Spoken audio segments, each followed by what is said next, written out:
નમસ્કાર મિત્રો, વિડીયોમાં તમારું સ્વાગત છે। જી હા મિત્રો, અત્યારે હાલ મોટા અને મહત્વના સમાચાર સામે આવી રહ્યા છે। તો મિત્રો, સમાચારમાં વાત કરીએ તો રામાયણ સિરિયલમાં દરેક કલાકારોની મહત્વની ભૂમિકા ભજવી હતી। આ રામાનંદ સાગર દ્વારા બનાવવામાં આવ્યો હતો। જો કે આજે રામાનંદ સાગરનો પુત્ર આનંદ સાગરનું દુઃખદ અવસાન થયું છે। 13 ફેબ્રુઆરીએ સાંજે 4:30 વાગે મુંબઈ પવન હંસ સ્મશાન ઘાટ પર તેમના અંતિમ સંસ્કાર થયા છે। આનંદ સાગર ભારતીય ટેલિવિઝનના સૌથી પ્રભાવશાળી પરિવારના સદસ્ય હતા। તેમના નિધન બાદ પરિવાર દ્વારા આ મુદ્દે જાણકારી આપવામાં આવી છે।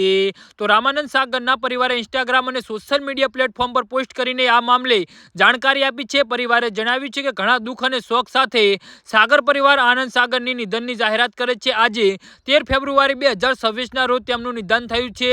પ્રસિદ્ધ ટીવી સિરિયલ રામાયણે 1987માં આવી હતી। તેના નિર્માતા રામાનંદ સાગરના પુત્ર આનંદજી બીજી પેઢીના સદસ્ય હતા। પોસ્ટમાં આગળ જણાવવામાં આવ્યું છે કે તેઓ એક ગરમજોશી, ગરિમા અને મૂલ્યો પર આધારિત વ્યક્તિ હતા। રામાનંદ સાગરે પોતાની વ્યક્તિત્વથી ઘણા જીવન સ્પર્શ્યા છે અને તેમના પરિવાર, મિત્રો અને દરેક લોકોને સ્નેહપૂર્વક યાદ કરતા તેમને જણાવવામાં સૌભાગ્ય પ્રાપ્ત થયું છે। અંતિમ સંસ્કાર શુક્રવારે 13 ફેબ્રુઆરી 2026ના રોજ સાંજે 4:30 વાગે મુંબઈના પવન હંસામાં કરવામાં આવ્યા છે। તેમની આત્માને શાંતિ મળે, ઓમ શાંતિ। જી હા મિત્રો, તો આના વિશે તમારું શું કહેવું છે તો નીચે અમારી કમેન્ટ બોક્સમાં જરૂરથી જણાવજો અને અમારી યુટ્યુબ ચેનલને સબસ્ક્રાઇબ કરવાની ભૂલતા નહીં। ધન્યવાદ।